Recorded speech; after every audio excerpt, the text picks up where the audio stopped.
नमस्कार, स्वागत करता हूं मैं आपका YouTube चैनल के इस प्लेटफॉर्म विस्तार टारगेट एकेडमी में। आज की हमारी क्लास है क्रिया। क्रिया को हम डिस्कस करने वाले हैं। तो क्रिया बेसिकली क्या होती है? क्रिया यानी कि जो जो शब्द किसी कार्य का होना या उसको व्यक्त करना जिसमें भाव प्रकट होता है, यानी किसी कार्य का होना या ना होना, जिन शब्दों से हमें पता लगता है वो क्या होती हैं? क्रियाएं होती हैं।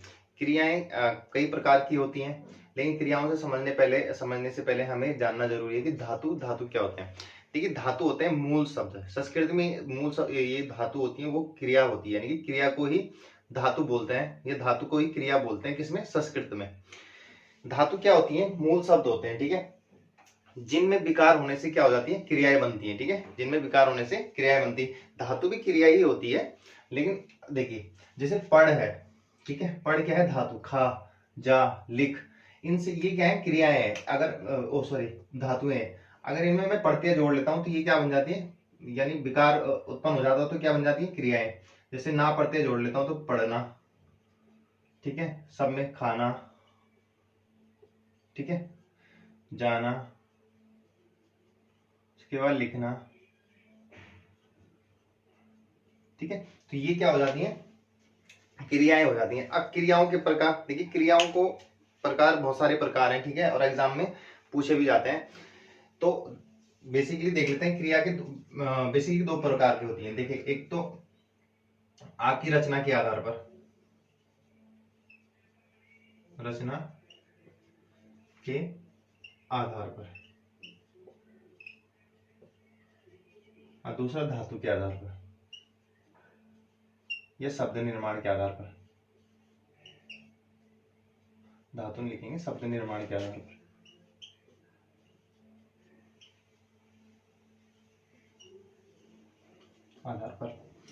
देखिए, जो रचना के आधार पर जो क्रियाएं होती हैं, यानी कि वो कौन सी होती हैं? अकर्मक और सकर्मक। देखिए, पहली होती है आपकी अकर्मक, अकर्मक क्रिया। दूसरी होती है आपकी सकर्मक क्रिया।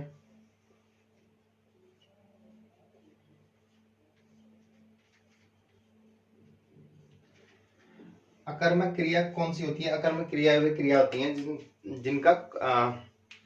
जिन क्रियाओं का प्रभाव कर्ता कर्ता पर पड़ता है, यानी कर्म पे नहीं पड़ता है, ठीक है। जैसे सेंटेंस है, एक वाक्य है, राम खेलता है,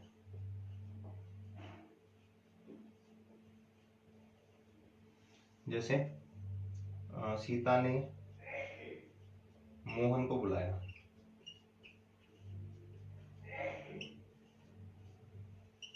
अब इन दोनों एग्जाम्पलों के माध्यम से हम समझेंगे कि सकर्मक क्या होती है और अकर्मक क्या होती है, ठीक है। अब देखिए, राम खेलता है, खेल कौन रहा है? राम, ठीक है। क्रिया का प्रभाव किस पर पड़ रहा है? कर्ता पर। जब क्रिया का प्रभाव कर्ता पर पड़ता है, यानी जब क्रिया का प्रभाव कर्म पे ना पड़कर कर्ता पर पड़ता हो, तो कौन सी क्रिया होती है? अकर्मक। लेकिन जब क्रिया का प्रभाव कर्ता पर न पड़कर कर्म पर पड़ता है, तो वहां पे सकर्मक क्रिया होती है, यानी कर्म पे पड़ेगा तो सकर्मक, कर्म पे नहीं पड़ेगा तो अकर्मक। देखिए, खेल कौन रहा है? राम। अब यहाँ पे देखिए, बुलाया, बुलाया किसको जा रहा है? मोहन को। यानी कि जो क्रिया है बुलाना, वो किसको प्रभाव डाल रही है? मोहन को। यानी बुलाया किसे जा रहा है? मोहन को, ठीक है। जो सकर्मक क्रिया होती है, इसको दो तरीके से पहचाना जा सकता है। क्या? तीन तरीके, किससे और किसको लगा के। देखिए, कभी भी तुम्हें पता करना है कि ये क्रिया कौन सी है, अकर्मक है कि सकर्मक है। तो कैसे पता करोगे? जो उससे क्वेश्चन पूछोगे क्रिया से, क्या, किसे और किसको। देखिए, जैसे लिखना है, लिखने से क्वेश्चन पूछो क्या, तो लिखना क्या होगी? कुछ भी लिख सकते हैं ना, पुस्तक लिख सकते हैं, एक गद्य लिख सकते हैं, पद्य लिख सकते हैं। जब आंसर मिल जाए तो वो क्या हो जाती है? आपकी सकर्मक क्रिया। अगर आंसर ना मिले तो वो अकर्मक हो जाएगी। जैसे पढ़ना, तो पढ़िए से, पढ़ना से क्वेश्चन पूछिए, क्या पढ़ना? किस किताब भी पढ़ सकते हैं, ठीक है, कोई गद्य पढ़ सकते हैं, कोई मैप पढ़ सकते हैं, कुछ भी पढ़ सकते हैं।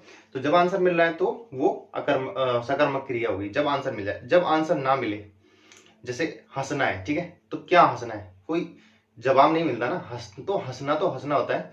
अब क्या हंसना, कैसे हंसना, ये थोड़ी ना होता। क्या हंसना, तो जवाब नहीं मिलेगा, तो क्या हो जाएगी? आपकी अकर्मक क्रिया, ठीक है। कौन सी क्रिया हो जाएगी? अकर्मक। अक्सर क्वेश्चन एग्जाम में जो पूछता है ना वो यही पूछता है। जैसे आपको दे देगा खेलना, पूछ लेगा कि ये निम्न में से किस प्रकार की क्रिया है। तो जब इस प्रकार से क्वेश्चन पूछेगा तो आपको लगा के देखना है क्या, किसे और किसको। देखिए क्या खेलना, फुटबॉल खेलना, वॉलीबॉल खेलना, तो मिल रहा है तो क्या हो जाएगी आपकी सकर्मक क्रिया। अभी मैंने जो एग्जांपल दिया था हंसना, बहुत बार एग्जाम में पूछा जाता है, ठीक है, हंसना। तो हंसना कैसी क्रिया होगी आपकी, अकर्मक क्रिया, क्योंकि इसमें जवाब नहीं मिलता है, ठीक है। अब बाकी के जो चीजें हैं वो जब हम एमसीक्यू करेंगे तो वहां बिल्कुल अच्छे से क्लियर हो जाएंगी।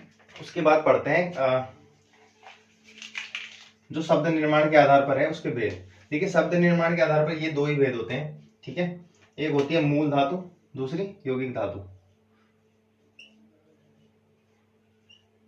मूल धातु, दूसरा यौगिक धातु। यौगिक धातु।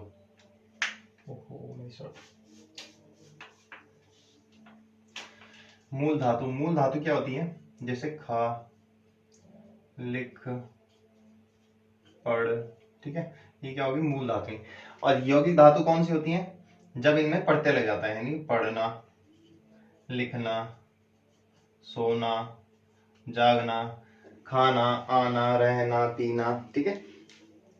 तो ये सब क्या हो जाती हैं, यौगिक धातुएं हो जाती हैं। उसके बाद क्रियाओं के अन्य भेद भी देख लेते हैं जो एग्जाम में अक्सर पूछे जाते हैं, ठीक है। मेन तो ये दो ही भेद होते हैं, लेकिन अक्सर एग्जाम में पूछा जाता है। पहले मैं लिख लेता हूँ,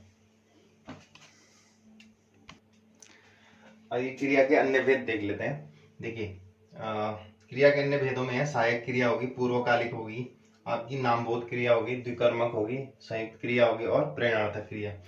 देखिए जो सहायक क्रिया होती है वो मुख्य क्रिया के साथ आती है, यानी कि जैसे खेलना है तो उसके साथ आएगी था, जैसे सहायक क्रिया होती है जैसे था, थे, थी, है, ठीक है। तो जैसे सहायक क्रिया जैसे मैं जा रहा था, ठीक है, मैं जा रहा था। अब जो ये जा रहा था, ठीक है, यानी जाने की क्रिया हुई, उसके साथ क्या आ रही है, संयुक्त क्रिया। राम खाता है, राम खाता है, ठीक है। अब जो एक खाने की क्रिया है उसके साथ आ रही है, यानी कि सहायक क्रिया है, ठीक है। मैं जा रहा हूं क्या है, सहायक क्रिया है। वह आम पर पेड़ पर आम लगे थे, ठीक है। तो थे, था, ये सहायक क्रियाएं होती हैं, ठीक है। उसके बाद बात करते हैं पूर्वकालिक क्रिया, यानी कि एक क्रिया को खत्म करके दूसरी क्रिया को शुरू करना। राम पढ़कर चला गया, ठीक है, यानी कि उसने पहले कौन सी क्रिया खत्म करी, पढ़ने की, और फिर कौन सी क्रिया करी, चलने की, ठीक है। मैं लिख कर सो गया, मैं पढ़कर सो गया, ठीक है। मैं पढ़कर सो गया, मैं लिख कर सो गया, यानी पढ़ने की क्रिया को खत्म करके मैंने सोने की क्रिया की। एक क्रिया को खत्म करके दूसरी क्रिया करना, वो क्या हो जाती है, पूर्वकालिक क्रिया। उसके बाद नाम बोध क्रिया, जो क्रिया संज्ञा और विशेषण के संयुक्त रूप से मिलकर बनी होती है उन क्रियाओं को बोलते हैं नाम बोध क्रिया। देखिए जैसे खून, खून क्या है, संज्ञा। खोलना क्या है, खोलना मतलब एक विशेषण, एक गुण है, यानी गर्म करना। तो इन दोनों के संयोग से क्या बना है, नाम बोध क्रिया। जैसे लाठी, लाठी मारना, लाठी मारना क्या हो जाता है, लाठी क्या हो जाता है, संज्ञा। लाठी कोई वस्तु है ना, कोई चीज है। मारना क्या है, मारना एक क्रिया है, ठीक है। मारना सॉरी एक विशेषण है, मतलब गुण है। मारना क्या, वैसे क्रिया है मारना, लाठी मारना, ठीक है, लाठी मारना। और जैसे और आपका एग्जांपल हो गया इसमें नाम बोध क्रिया में, ठीक है। नाम बोध क्रिया के और एग्जांपल हो गए जैसे दुर्बल होना,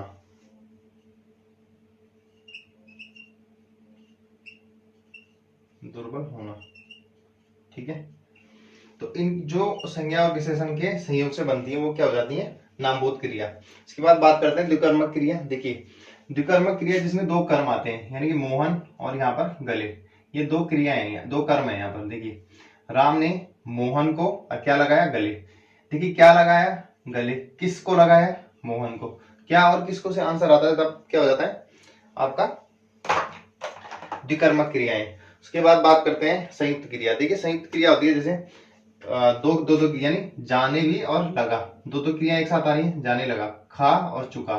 ठीक है, तो इस तरीके की क्रियाएं क्या होती हैं, संयुक्त क्रियाएं। ठीक है, उसके बाद प्रेरणार्थक क्रिया, जहां पर कर्ता खुद कार्य न कर करे, वो किसी को कार्य करने की प्रेरणा देता है, जैसे खिलवाना, लिखवाना, पढ़वाना, ठीक है, हंसाना। ठीक है, तो इससे क्या होता है, इस तरीके की ये सारी क्रियाएं हैं। बाकी हम एमसीक्यू से क्लियर कर लेंगे इनको, और क्रिया को यहीं समाप्त करते हैं। मिलते हैं नेक्स्ट क्लास में, तब तक के लिए धन्यवाद। जय हिंद।